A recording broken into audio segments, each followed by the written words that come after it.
যাকে দেখলে ঘাম ছুটে যেত পরীক্ষার্থীদের, যার আগমনে ফাঁকা হয়ে যেত পরীক্ষার কেন্দ্র। ভাইরাসের মতো ছড়িয়ে পড়া নকলের বিরুদ্ধে তিনি ছিলেন চীনের মহাপ্রাচীর। বলছিলেন চাঁদপুরের সূর্য সন্তান এহসানুল হক মিলনের কথা। বিএনপির শাসনামলে যার হাতে দেওয়া হয় শিক্ষা মন্ত্রণালয়ের দায়িত্ব, কিন্তু কেন তাকে জমের মতো ভয় পেত সবাই? কিভাবে তার হাত ধরে উন্নত হয়েছিল শিক্ষা ব্যবস্থা? এসএসসি কিংবা এইচএসসি পরীক্ষার হলের বাইরে কিছু মানুষকে তাড়া করছেন একজন তরুণ প্রতিমন্ত্রী। হলের ভেতরে অসাধু পরীক্ষার্থীর কাছ থেকে উদ্ধার করছেন নকল। কোন পরীক্ষার কেন্দ্রে এই প্রতিমন্ত্রী আসার খবরে মুহূর্তে শুরু হয় দৌড়াদৌড়ি, ফাঁকা হয়ে যায় কেন্দ্রের চারপাশ।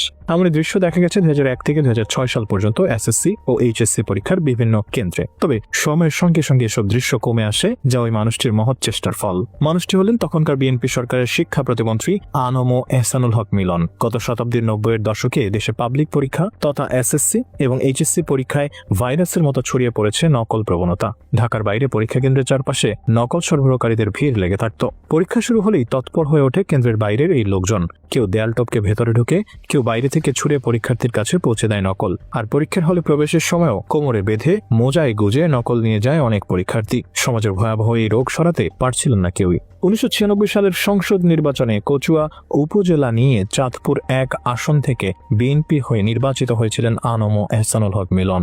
বয়সে যুবক মিলন মার্কিন যুক্তরাষ্ট্রের নাগরিকত্ব ছেড়ে বাংলাদেশে ফিরে যোগ দিয়েছেন রাজনীতিতে।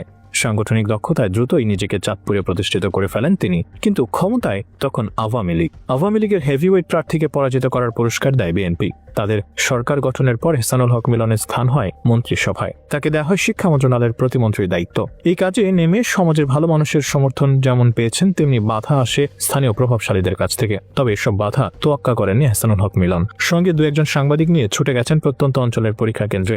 বেশি কেন্দ্র পরিদর্শনের সুবিধার জন্য কখনো ব্যবহার করেন হেলিকপ্টার। এ নিয়ে পত্রিকায় লেখালেখি হলে মিলন জানান, হেলিকপ্টারের ভাড়া নিজের পকেট থেকেই দেন তিনি। এহসানুল হক মিলনের এই চেষ্টা সফল হয়েছিল। তিনি যতদিন শিক্ষা প্রতিমন্ত্রীর দায়িত্বে ছিলেন ততদিন নকল কমে গিয়েছিল উল্লেখযোগ্যভাবে। এই কাজের জন্য সমাজের সব অংশ থেকেই প্রশংসা পান তিনি। 2007 সালে সেনা সমর্থিত তত্ত্বাবধায়ক সরকারের সময় বিএনপির হয়ে মাঠে ময়দানে ছিলেন এহসানুল হক মিলন। 2008 সালে নির্বাচনে আবারও চাঁদপুর 1 আসনে বিএনপির মনোনয়ন পান। তবে সেবার আসনটি ছিনিয়ে নেয় আওয়ামী লীগ। তখনও বিএনপির আন্তর্জাতিক বিষয়ক সম্পাদক ছিলেন এহসানুল হক মিলন। নির্বাচনে জিতে আওয়ামী লীগ ক্ষমতায় আসার পর আবার মন্ত্রী হন মহিউদ্দিন খান আলমগীর। এবার দ্বিগুণ উদ্যমে নির্যাতন নিপীড়ন শুরু করেন এহসানুল হক মিলনের উপর। বিশেষ করে স্বরাষ্ট্রমন্ত্রী হয়ে তিনি মিলনের বিরুদ্ধে দায়ের করেন শতাধিক মামলা। এর মধ্যে 70 বয়সী নারীকে ধর্ষণ, ব্যাগ চুরির মামলাও দেন মিলনের বিরুদ্ধে। সরকারি দলের এই নিপীড়নের মাঝেও এলাকায় বিএনপির নেতাকর্মীদের সাথে নিয়মিত যোগাযোগ রাখেন এহসানুল হক মিলন। কেন্দ্রীয় কর্মসূচিতে অংশ নেন নিয়মিত। আদালতে মোকাবেলা করেন